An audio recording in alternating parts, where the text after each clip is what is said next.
Hi friends. I just wanted to reach out to all of you because I've spoke to many of you about how can I get involved in this movement and this work of anti-racism as a white person. And I've posted a lot about somatics and self-care in activism. And I just want to reach out and share with all of you because I notice the tension, I notice the stress that you're all feeling right now, and the questions and the curiosity and sadness and anger and impulse to act and pressure to be perfect at it. And I just want to offer you some space for grace and understanding.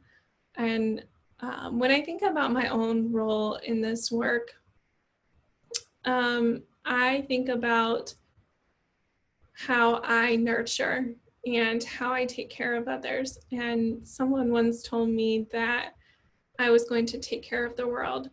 And that really struck me because I always believed that I was going to change it. And soon I realized what he meant by that, that we can't change behaviors. We can work towards educating others, and we can reach for those that are willing to learn. We can take care of one another, though.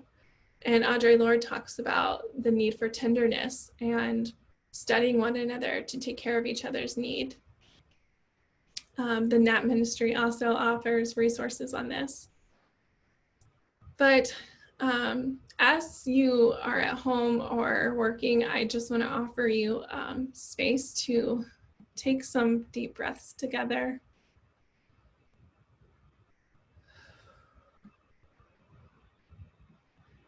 And just to notice what you're feeling, to notice as you see news stories and you hear of new videos that you've watched online, or you come across another meme, to notice what your body is doing.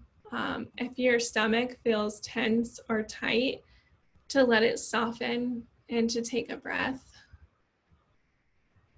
And when you're having conversations with your friends and you're trying to do the right thing, and whether that is being an ally or being a long-term self-advocate for racial justice, to notice your hands. And if your hands feel tense and tight, to just loosen them and to soften them. And any sensation that you have in your arms, just let your shoulders relax and be soft. I feel a lot of tension in my throat and neck, and practicing softening it and loosening up my jaw.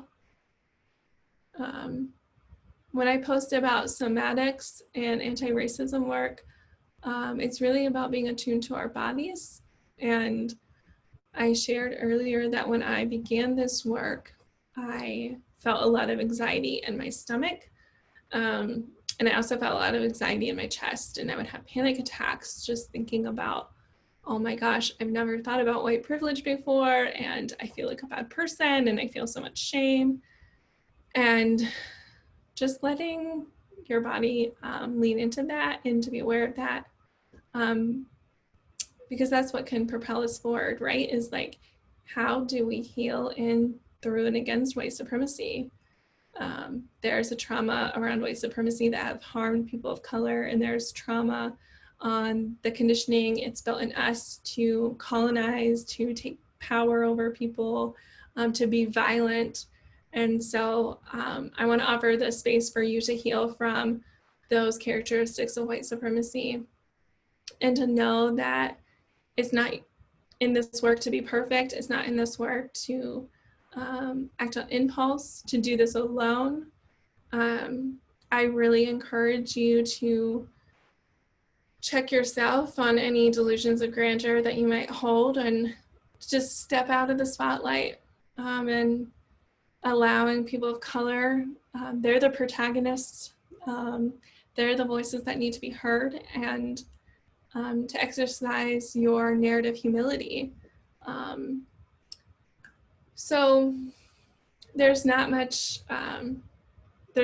action I'm assigning in this little video today, but what I do want to do is just encourage you to notice yourself first. And we've all heard of the book Me and White Supremacy. The work starts here first. The work starts healing the white supremacy within us. It's not pointing the finger anywhere else. For now, it's lighting the fire within, and making love synonymous with justice, and knowing that when I'm talking about this, it's not like, I'm not being fluffy. I'm not saying that we need excuse behavior. My friend Jen has taught me about critical love, and I've been in relationships that are centered on truth, and it's radical relationship building. But together, I just want us to like work through all this, and I want you to know that I'm a resource, and I'm here to talk about your journey, what happened to you, who was impacted, and what needs addressed. And I'm here to help you find your work that you want to do in the world. So reach out, whether it's to me or to someone else you know. I'm so proud and thankful for all of you that are wanting to get involved in this work. And I'm sending you lots of critical love. And again, just reach out if you need someone to talk to.